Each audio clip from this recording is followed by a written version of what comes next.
Hi, this 5-minute solution gonna show you how to hide active status or online status in Instagram. Follow these easy steps to easily hide your active status. And right now I'm in my iPhone. You can follow these same steps on your Android phone also. Go ahead and launch your Instagram app and go to your profile page.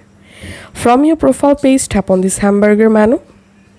And here scroll down under how others can interact with you section, just tap on message and story replies. And here come to this who can see your online section, just tap on show activity status. And here all you have to need to disable your online status, toggle this option off next to show activity status. And now on, no one will be able to see your active status, and the same way you won't be able to see anyone active status. So that's it for now. If this video helped you out, please leave a like and leave a comment down below.